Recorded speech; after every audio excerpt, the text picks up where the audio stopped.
चलिए फटाफट से जुड़ जाइए सभी लोग।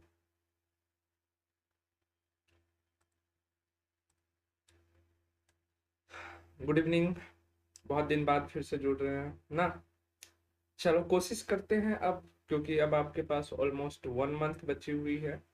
ठीक है, अगर हम एक्यूरेट टाइम देखें तो 1 मंथ आप लेकर के चलो, 2-4 दिन इधर उधर हो सकता है। ठीक है, बट आप लेकर के चलो कि 1 मंथ आपके समय है, और 1 मंथ में जितना दम लगा दो रिजल्ट उतना बेहतर है।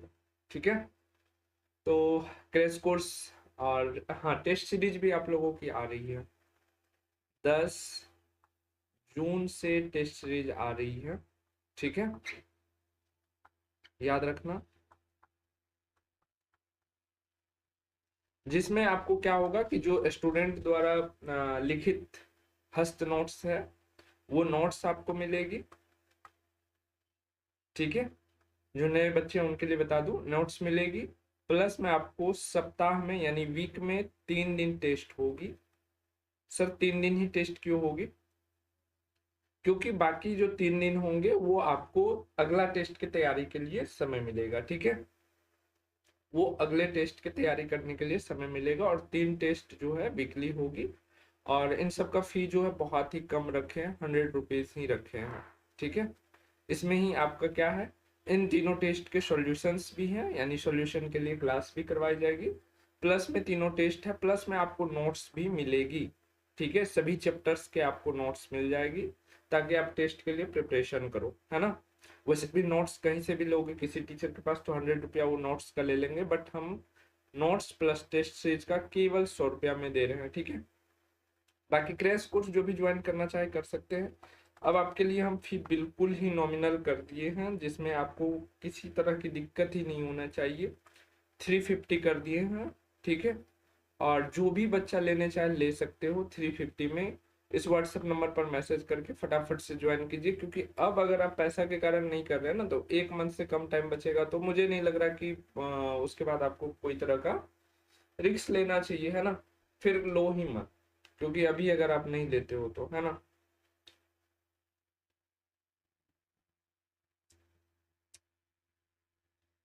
ठीक है,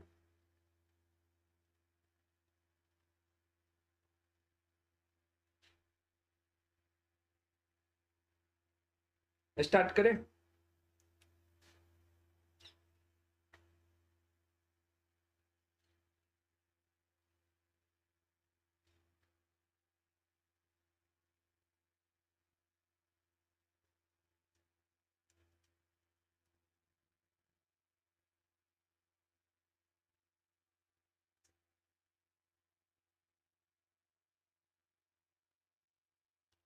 स्टार्ट करें। अच्छा हाँ, आज का जो ये सेशन है किस पर है? पिछले जो आप लोगों ने टेस्ट दिया था क्रैश कोर्स में, उन्हीं के क्वेश्चन सॉल्व करवाने वाले हैं।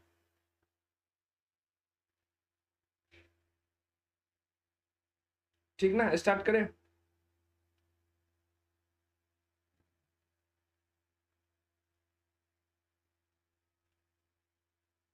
सर क्रैश कोर्स में क्या क्या मिलेगा, देखिए ना, सारा चीज तो लिखा हुआ, डेली लाइव क्लास मिलेगी, और अदर चैप्टर्स की रिकॉर्डिंग मिल जाएगी, नोट्स मिल जाएगी, वीकली टेस्ट जो संडे संडे टेस्ट होती है हमारा, और क्वेश्चन सेट तो आपको मिलेगी ही जितना दिन क्लास कीजिएगा। ठीक ना, चलो शुरू करें। शुरू करते हैं। फिजिक्स केमिस्ट्री बायोलॉजी की जो टेस्ट थी उसमें से आज हम लोग बायोलॉजी और केमिस्ट्री को देख रहे हैं। नेक्स्ट डे जो होगा वो हम लोग किसको देखेंगे? फिजिक्स जो बचा हुआ है अपना, 11-12 क्वेश्चन थे फिजिक्स का भी इस टेस्ट में, तो वो देखेंगे। अभी फिलहाल जो है ये देख लेते हैं। तो पहला बोल रहा है कि total number of base pair found in human genome. Human genome क्या है? बेसिकली जो हमारे टोटल नंबर ऑफ क्रोमोसोम होते हैं उनमें नंबर ऑफ जितने भी जीन्स होते हैं, दैट मीन्स कि उन्हें हम लोग जीनोम जीनोम बोल सकते हैं सिंपली। ठीक है, तो हमारे पास क्रोमोसोम की सेट कितनी होती है? 23 पेयर होती है। और अगर हम बेस पेयर किसे बोलते हैं, तो बेस पेयर आपको पता है, एक होता है प्यूरिन और दूसरा होता है पैरामिडिन। ठीक है, और इसी के अंदर adenine, guanine, cytosine and thymine आता है। Adenine, guanine, cytosine and thymine आता है, ठीक है। तो ये दोनों को हम लोग क्या बोलते हैं, बेस पे ये नाइट्रोजिनस बेस बोलते हैं, और ये सेट रहती है जब हम लोग डीएनए के स्ट्रक्चर को देखते हैं। तो एक तरफ से एडेनिन और दूसरे तरफ से थायमिन डबल हाइड्रोजन बॉन्ड से जुड़े होते हैं, और ग्वानिन जो होते हैं ट्रिपल हाइड्रोजन बॉन्ड के साथ साइटोसिन से जुड़े होते हैं, ठीक है। तो इसमें जो टोटल बेस पेयर की संख्या होती है, ह्यूमन में बात करें, ह्यूमन जीनोम में, तो वो कितनी होती है? जल्दी से बताओ फटाफट से, क्या लगाया तुम लोग आंसर? ए नंबर पीट देंगे। ए नंबर नहीं है ना? तो क्या है बताओ जल्दी से। हाँ, ठीक है, बिल्कुल राइट।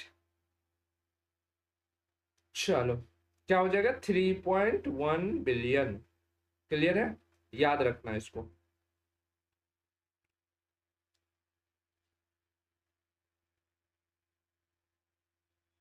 राइट आंसर क्या हो जाएगा? 3.1 बिलियन।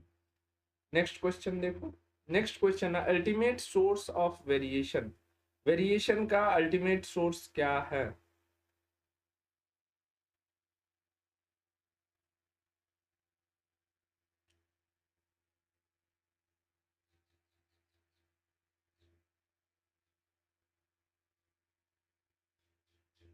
नहीं पता?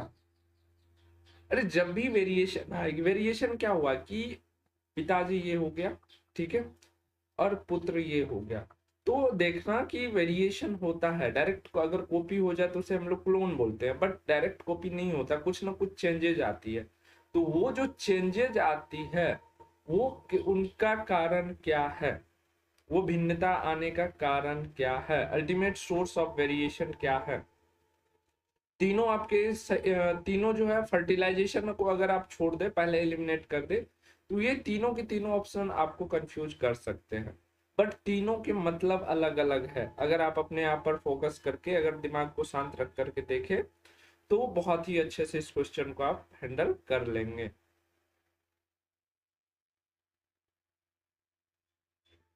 जल्दी से बताओ। Yes, mutation is right answer, है ना।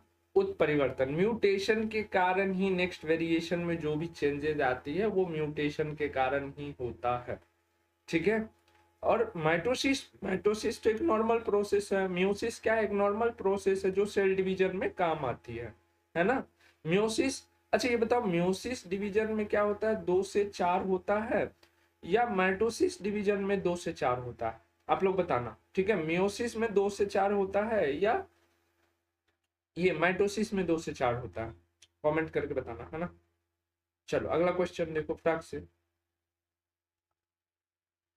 अगला question, molecular basis of tissue या organ differentiation depends upon modulation of transcription. Transcription किससे रिलेटेड है? जल्दी से बताओ। आपको पता है? डीएनए से आरएनए, एंड आरएनए से क्या बनती है? प्रोटीन बनती है, ठीक है। तो यहां पर ट्रांसक्रिप्शन किससे होगा? याद करो। मोलिकुलर बेसिस ऑफ टिश्यू या organ differentiation depend upon modulation of transcription by. Transcription किसका होगा? आरएनए का ट्रांसक्रिप्शन होता है ना। तो जब आरएनए का ट्रांसक्रिप्शन होता है, इसके छोटे छोटे सेगमेंट्स बनते हैं, देन इसके पॉलीमरेज जो होता है उसका डिफरेंशिएशन होकर के अलग अलग टाइप के प्रोटीन्स बनते हैं, जो कि अलग अलग फंक्शन को परफॉर्म करते हैं। जैसे कि हमारे सेल के बनावट के लिए भी क्या चाहिए? प्रोटीन चाहिए। हमारे सेल के फंक्शन के लिए भी प्रोटीन चाहिए। अब प्रोटीन से ही हॉर्मोन्स बनते हैं, तो फिर कुछ स्पेशल टाइप ऑफ प्रोटीन चाहिए वहां पर हॉर्मोन्स के लिए, है ना। तो क्या हो जाएगा? आरएनए पॉलीमरेज ट्रांसक्रिप्शन फैक्टरी, यहाँ फैक्टर जो है ना, ये ट्रांसक्रिप्शन फैक्टर क्या करता है? ये रेट ऑफ जो रेट जो होती है, मतलब बनने की जो दर होती है, 2 4 बनेगा, 4 बनेगा तो कितना देर में बनेगा, उसको इनहेंस करते हैं, उसको अप या डाउन करते हैं, है ना।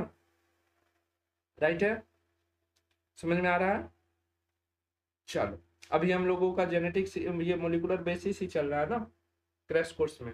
फिर इसके बाद बायोमोलिक्यूल्स हम लोग पढ़ेंगे, जो कि बहुत ज्यादा इंपॉर्टेंट चैप्टर है, बहुत ही ज्यादा इंपॉर्टेंट चैप्टर। अगला क्वेश्चन है the site of protein synthesis in plant is. देखो पहला को इसमें दो क्वेश्चन पूछा गया है। पहला क्वेश्चन तो आपसे पूछ दिया the site of protein synthesis in plants, और which of the following organelle is called protein factory in cell। देखो दो क्वेश्चन आपसे पूछा और दोनों का आंसर एक ही है, याद रखो, ठीक है, दोनों का आंसर एक ही है, इसीलिए आपको दो क्वेश्चन पूछा बट ऑप्शन एक ही टाइप का दिया। तो सर पहले तो प्रोटीन फैक्ट्री राइबोसोम को कहा जाता है, ये तो सही बात है, और दूसरा ये तो हम समझ रहे हैं कि प्रोटीन का सिंथेसिस आरएनए से ही होता है। क्या सही बात है? हाँ, उसमें हेल्प कौन करता है? राइबोसोम करता है, ठीक है। और कहां पर होता है? तो राइबोसोम में होता है। तो राइट आंसर क्या हो जाएगा? बी हो जाएगा, ठीक है, राइबोसोम। और हमने आपको बताया था क्या, एक ही आंसर होगा दोनों का। क्लियर है? चलो अगला आंसर देखो। अगला आंसर है Mendel's experimental organism was. Mendel's experimental organism, Mendel ने अब आ जाओ जेनेटिक्स में। जेनेटिक्स का मेंडल, वो बुढ़ऊ याद आ गया है ना, बुढ़ऊ को याद करो। उन्होंने जो अपना एक्सपेरिमेंट किया था वो किस जाति पर किया था? याद आया? सर किस जीव, अरे जीव जंतु पहले याद करो, है ना। ये ऑर्गेनिज्म बोल दिया तो प्लांट्स को भी ऑर्गेनिज्म ही बोलते हैं। तो सर मटर वाला होना चाहिए, यहाँ तो मटर है ही नहीं। मटर का ही क्या है साइंटिफिक नेम, क्या है? पाइशम सटाइवम, है ना, ठीक। तो याद रखना पाइशम सटाइवम, बिल्कुल सही, सी जिनका भी आ रहा है राइट है। आगे बढ़े। अगला क्वेश्चन आ गया अब केमिस्ट्री से। केमिस्ट्री से फटाफट से देखिए और फटाफट से आंसर लगाइए। The volume of gas at 700 mm pressure is 2 ml. At what pressure will be its volume become 400 ml if the temperature remains constant? यदि टेम्परेचर को कांस्टेंट रखा जाए, ठीक है, ये देखो हिंदी में भी क्वेश्चन है। 700 मिमी दाब पर किसी गैस का आयतन 200 मिली है, तो किस दाब पर इसका आयतन 400 मिली हो जाएगा? यानी कि P1 आपको दिया हुआ है 700 और P2 आपसे पूछा जा रहा है, फटाक से बताइए, ठीक है। P2 क्या हो जाएगा यहाँ पर बताइए?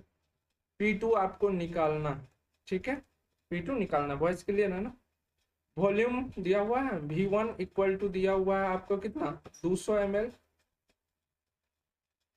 और V2 भी दिया हुआ है आपको 400 ml। अब बताओ कौन सा फॉर्मूला लगाओगे? याद है? P1 V1 equal to P2 V2 किसके अकॉर्डिंग? अगर प्रेशर कांस्टेंट रहे, ठीक है, सॉरी अगर टेम्परेचर कांस्टेंट रहे, क्योंकि यहाँ पर ताप क्या है, स्थिर है।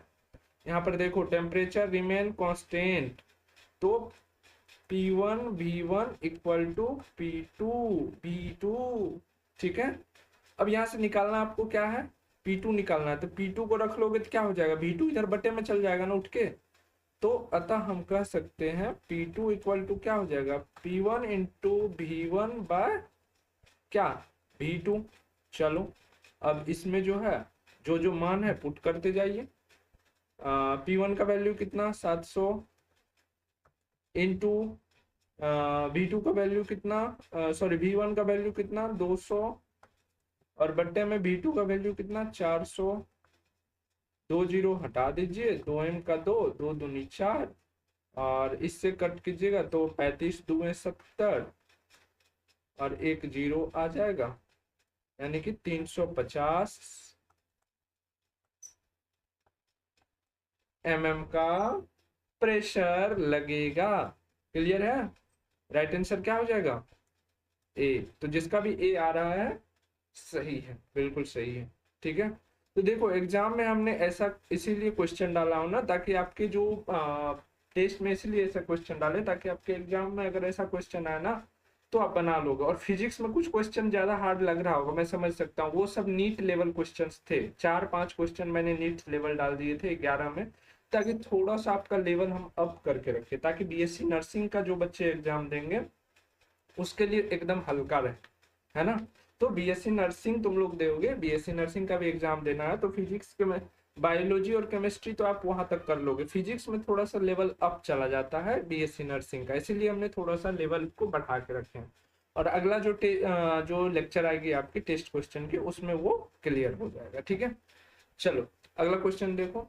The pressure of gas in a metal cylinder is 4 atmospheres at 27 degree Celsius. The pressure at 54 degree Celsius will be the term of atmosphere. ठीक है, एक धातु के सिलेंडर में गैस का दाब इतना पर वायुमंडलीय दाब इतना पर वायुमंडलीय दाब की होगी, यानी प्रेशर, यहाँ पर भी प्रेशर पूछ रहा है आपसे, है ना। बना लोगे? नहीं बना पाओगे?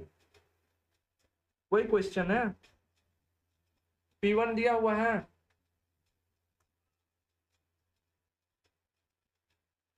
कितना याद करो, 4 दिया हुआ है ना वायुमंडलीय, तो P1 बराबर 4। P2 आपसे पूछ रहा है मंडलीय दाब कितना होगा, ठीक है।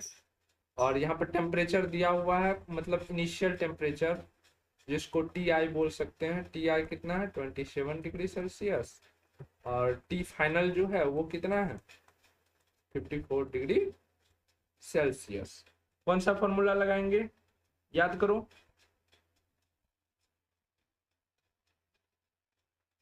P1 V1, यहाँ पर क्या हो जाएगा, वॉल्यूम दोनों के लिए कांस्टेंट हो जाएगा ना, वॉल्यूम की बात नहीं की तो भी रख लेना, ठीक है। P1 V1 by T1 T final plus में T इनिशियल, ठीक है। तो यहाँ पर क्या हो जाएगा, P इंटू V बट्टे में T प्लस T, ठीक है। कितना बढ़ा है वो वाला, equal to P2 into V2 नहीं लिखना है, क्योंकि वॉल्यूम दोनों में से नहीं दिया गया, तो वॉल्यूम हम कॉमन 1 रख लेंगे तो मेरा काम चल जाएगा। और यहाँ पर भी क्या हो जाएगा, दोनों ऐड हो जाएगा, T प्लस स्मॉल टी, इसके लिए स्मॉल टी रखे हैं, बाकी कोई दिक्कत नहीं है। चलो ऊपर में P1 का मान 4 आपको दिया हुआ है, भी अगर हम कॉमन रख ले रहे हैं तो 1 रख ले रहे हैं, कोई दिक्कत की बात ही नहीं, यानी तो फिर आप दोनों तरफ से कैंसिल कर दो, है ना। चलो तो इधर हो गया T यानी कि 27 डिग्री। अच्छा केल्विन में बदलना पड़ेगा ना, लेकिन एक मिनट, यहाँ पर T फाइनल और T इनिशियल इंक्रीज नहीं हो रहा, प्रेशर के वे में पूछ रहा है। तो T फाइनल T इनिशियल हम लोग यहाँ पर प्लस में ऐड नहीं करेंगे, डायरेक्ट T1 और इधर T2, ठीक है। तो चलो ऊपर में हो जाएगा 4 और बट्टे में, इसको अगर डिग्री सेल्सियस को अगर केल्विन में बदले तो क्या हो जाएगा, 273 और प्लस में 27, 273 प्लस में 27 कितना हो गया, 7 3 10, 2 और 7 9 1 0 3, यानी कि 300 इक्वल टू इधर P2 हो गया हमारा, और इधर कितना हो जाएगा 273 और प्लस में 54, ठीक है। तो 4 3 7 और इधर हो गया 12 3, 327। अब P का क्या करोगे, कोना कोनी मल्टीप्लाई करोगे, है ना। इधर से ये वाला हटा दे, इसको हटा देते हैं, खुद तरीके बोल रहा है कि पोछा लगाइए यजमान, है ना। चलो पोछा लगा दिए, कोई बात। P2 इंटू में हो जाएगा 300 और इधर इक्वल टू हो जाएगा 4 इंटू 327, ठीक है। या फिर हम ऐसे भी रख सकते थे, 273 भी कर सकते थे, ठीक है, पर कोई ना। तो P2 इक्वल टू हो जाएगा 4 इंटू 327 और बट्टे में 300। चलो फटाफट से गुना करके काट कुट करके बताओ कितना आ रहा है। 300 चल जाएगा, एक पॉइंट बचेगा। इधर से देखो 300, ऊपर में भी 300 है ना, 327 बचा हुआ है ना, तो एक बार काटोगे तो 27 बचेगा, पॉइंट में कुछ आएगा, और इससे 4 को मल्टीप्लाई करोगे तो 4 पॉइंट कुछ कुछ आएगा। तो 4 पॉइंट कुछ कुछ वाला जो ऑप्शन है पकड़ लो, है ना। सॉल्यूशन नहीं करना है, डायरेक्ट निकालना है। आप लोग निकाल के देखो, 4.36 ही आएगा, 4.36। अगर 2 3 रहता वहां पर 4 के आसपास, तो 4 से प्लस ही होगा, माइनस तो नहीं होगा, क्योंकि इधर तो 4 बचा हुआ ही है ना। और 3 से 327 को कट करेंगे तो एक बार कट होगा, फिर भी 27 बचेगा, ठीक ना। तो इसलिए 4 पॉइंट इतना आएगा। आ गया इतना। चलो आगे बढ़े, अगला क्वेश्चन देखिए। अगला क्वेश्चन है, at what temperature will be the volume of gas become zero. किस टेम्परेचर पर वॉल्यूम ऑफ गैस जो है जीरो हो जाता है। बहुत ही नॉर्मल सा, सिंपल सा, वन लाइनर क्वेश्चन है, लेकिन आपको क्या करना होगा, इसको दिमाग लगा के बोलना होगा।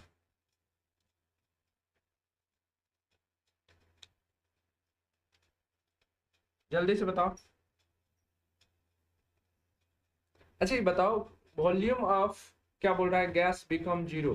0 डिग्री करने पर क्या हो जाएगा, 0 डिग्री सेल्सियस करने पर क्या हो जाएगा।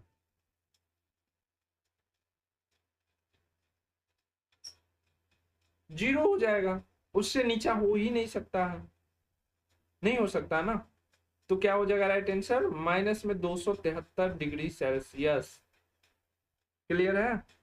तो कितना हो जाएगा वो, जीरो हो जाएगा। और जीरो पर क्या हो जाएगा, becomes zero. Right answer is C. और इसके बारे में जिसको भी थोड़ा और जानकारी हो, आप नीचे में कमेंट में डिस्क्रिप्टिव फॉर्म में लिख सकते हैं इसका आंसर, ठीक है। चलो अगला क्वेश्चन देखो। Equal amount of methane and oxygen were mixed and empty vessels at 25 degree Celsius, the partial pressure exerted by oxygen on the total pressure will be. हमने बोला था कि जब किसी एक कंटेनर में दो गैस को रखोगे, ठीक है, तो गैस जो है, जैसे कि मीथेन है तो CH4 हो गया, और उसके बाद क्या, ऑक्सीजन तो O2 हो गया। ये दोनों गैसियस फॉर्म में, O2 फॉर्म में रहता है। तो ये दोनों क्या करेगा, प्रेशर लगाएगा। एक तो होगा कंबाइंड प्रेशर, अगर दोनों को ऐड करके देखेंगे तो कंबाइंड प्रेशर हो गया, ओवरऑल प्रेशर। और किसी एक का अगर हम देखेंगे तो वो हो जाएगा पार्शियल प्रेशर, ठीक है। तो सबसे पहले हम लोग वेट निकालेंगे। पहले वेट ऑफ ऑक्सीजन, नहीं पता है सर, W मान लेते हैं, ठीक है।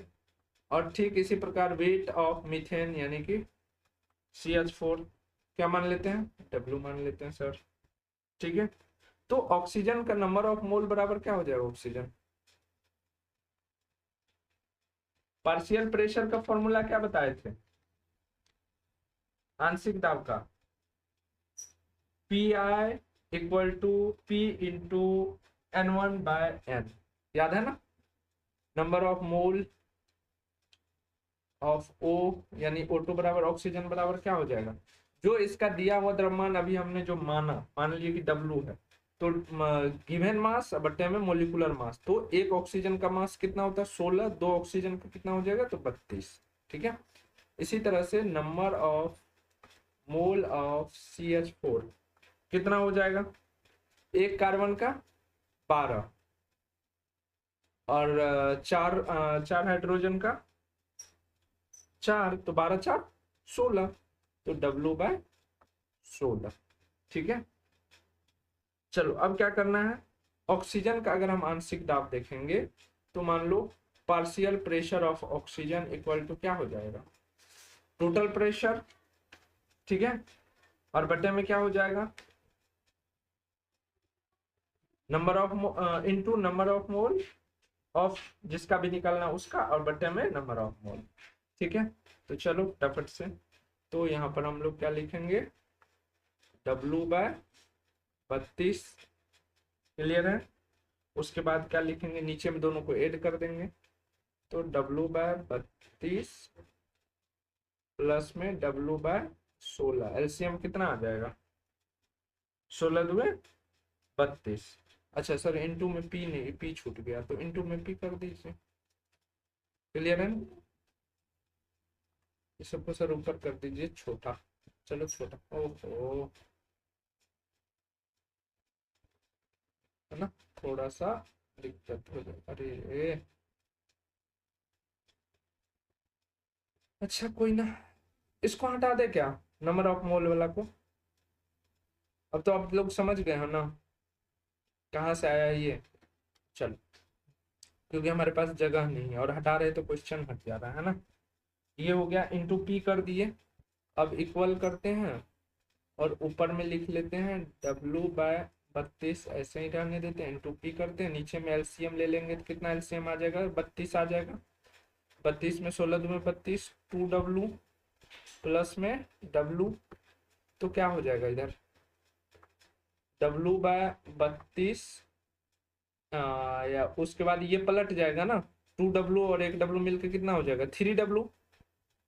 अरे बताओ सर, कंफ्यूज हो रहा तो लिख लो 3W बट्टे में 32, यहाँ तक कोई दिक्कत नहीं है। इंटू पी, कोई समस्या नहीं है। अब चलो, अब इसको कट कुट करो। देखो यहाँ भी 32, यहाँ भी 32 कट गया, यहाँ भी W कट गया, तो ऊपर में नहीं कुछ तो 1 बचा है, 1 बचा है ना। तो इसको अब हम लोग ऐसे लिखेंगे, तो P बाय या 1/1 इंटू P/3, ये वाला 3 बचा हुआ, क्लियर है ना। तो P जो होगा वो किस तरह के होंगे, बराबर P, ये पार्शियल प्रेशर ऑफ ऑक्सीजन, ठीक है, ऑक्सीजन का हमने पूछा है, तो पार्शियल प्रेशर ऑफ ऑक्सीजन बराबर क्या हो जाएगा 1/3 इंटू पी। तो 1/3 इंटू पी वाला जो है वही आंसर हो जाएगा, 1/3 ये वाला हो जाएगा, ठीक है। तो राइट आंसर ए हो गया। सर इसमें ऐसा भी रहेगा या डायरेक्ट P/3 भी रह सकता है, P/3 भी रह सकता है, ये भी रह सकता है, या 1/3 इंटू में P, ऐसा भी आंसर रह सकता है, या फिर 1/3 जो सिंगल है ऐसा भी रह सकता है, ठीक है। तो जो आपको दिखेगा उसमें टिक मार दीजिएगा। आगे बढ़े, चलो टेस्ट का अंतिम question, the ratio of diffusion speed of O2 and SpO2। ये क्वेश्चन जिससे गलत हुआ होगा उसका तो हम सर फोड़ देंगे, तो ये क्वेश्चन इतना बार बताए हैं। तो रेट ऑफ डिफ्यूजन बराबर क्या हो जाता है, RO2 बट्टे में rate of diffusion of SO2 equal to root under MSO2 molecular mass of SO2 और बट्टे में MO2। चलो इसको जो नहीं बना पाए सर फोड़ देंगे। बताओ SO2 का कितना हो जाएगा वो लिख देना, MO2 का कितना हो जाएगा वो लिख देना, ठीक है।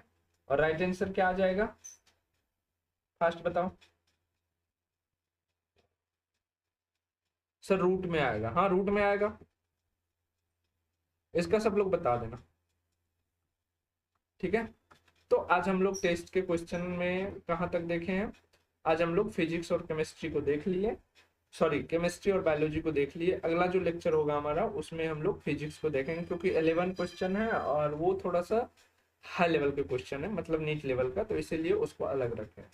और क्रैश कोर्स में अब आपको भयानक ऑफर मिलने जा रहा है, ओनली 350 में आपको क्रैश कोर्स मिलने जा रही है। तो अब लेट मत कीजिए, केवल 350 इस व्हाट्सएप नंबर पर मैसेज कीजिए और क्रैश कोर्स ज्वाइन कर सकते हैं। और जो भी क्रैश कोर्स ज्वाइन करेंगे तो याद रखिए उसको क्या क्या मिलने जा रहा है, daily live class with recording मिलने जा रहा है, class notes, weekly test, previous year question, plus में क्वेश्चन सेट, ये सारी ऑफर्स मिलने जा रही है। बाकी फिर मिलते हैं अगले क्लास में, और होमवर्क जो दिए हैं वो जरूर करना, और भी कोई डाउट हो कुछ भी हो तो पूछना, ठीक है। मिलते हैं फिर अगले क्लास।